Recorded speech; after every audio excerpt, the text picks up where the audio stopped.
तो सर आप पहले बताएंगे कि ग्लोकोमा होता क्या है?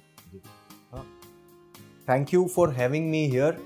आज ग्लोकोमा काफ़ी कॉमन आई डिसऑर्डर है सीनियर सिटीजन्स में, और उसकी खास बात यह है कि ये डिसऑर्डर को डिटेक्ट करने के लिए आई सर्जन्स ही इसे अर्ली डिटेक्ट कर सकते हैं। अगर इसका लेट डिटेक्ट किया गया ग्लोकोमा का तो उसकी कोई ट्रीटमेंट नहीं है।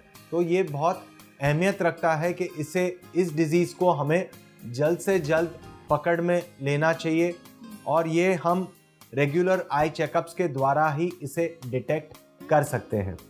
तो ग्लोकोमा चीज़ क्या है ये हमें समझना है। सबसे पहले तो ये आँख की रचना है। एक आँख ये बलून के जैसा एक क्लोज्ड बॉल है जिसमें एक आँख का प्रेशर रहता है, और ये आँख का प्रेशर 10 से 20 मिलीमीटर्स ऑफ मर्क्यूरी नॉर्मल गिना जाता है। अगर ये आँख का प्रेशर उससे ज़्यादा हो जाए तो आँख का सबसे डेलिकेट पार्ट जो ऑप्टिक नर्व रहती है, तो आँख की ये जो ऑप्टिक नर्व है उस पर ये दबाव आता है और ये आँख की ऑप्टिक नर्व को डैमेज करता है। आँख की ऑप्टिक नर्व डैमेज हो जाने से इसे ग्लोकोमा बोला जाता है। अर्ली स्टेजेस में इनके कोई साइन सिम्टम्स या चिन्ह नहीं रहते हैं, इसलिए ये काफ़ी डेंजरस डिजीज़ है जो कभी कभी डिटेक्ट लेट होने पे काफ़ी समस्या क्रिएट करता है और ब्लाइंडनेस भी क्रिएट कर सकता है। बट सर इसके साइंस क्या हो सकते हैं इसको पहचानने के?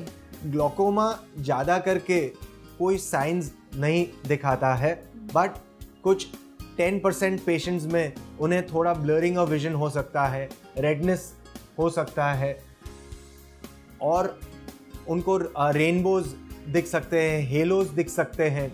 तो ये हेलोज दिखने के वजह से उनको ज़्यादा करके ये पूरा दिन रह सकता है या थोड़े समय तक रह सकता है।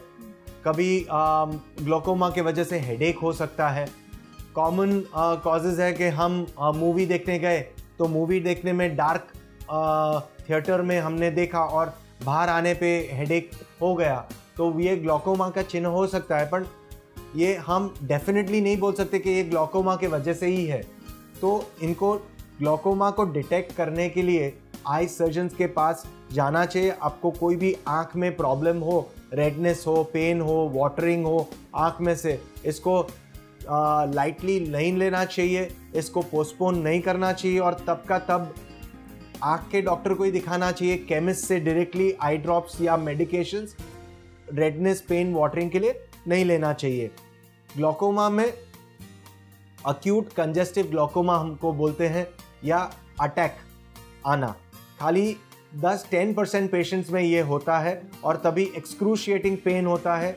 Just like a toothache, the eye aches and the patient literally toss करता है, he can not bear that pain, और वो मोस्टली ग्लोकोमा के कारण होता है। तभी there is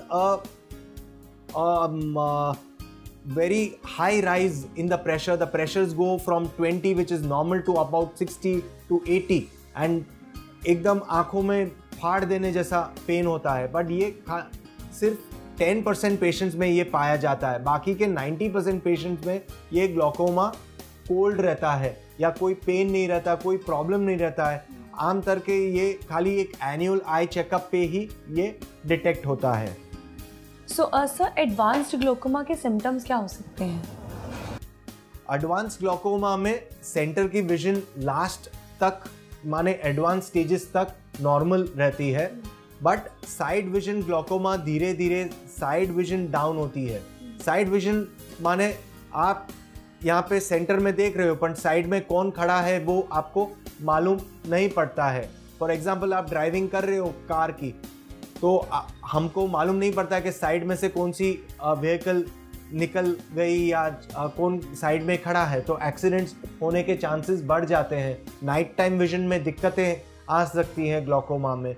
so advance glaucoma में जब तक पेशेंट रियलाइजेस के उसे ये सब प्रॉब्लम्स है, काफ़ी ऑलमोस्ट 80-90% डैमेज हो चुका होता है और ग्लोकोमा का डैमेज इरिवर्सिबल है।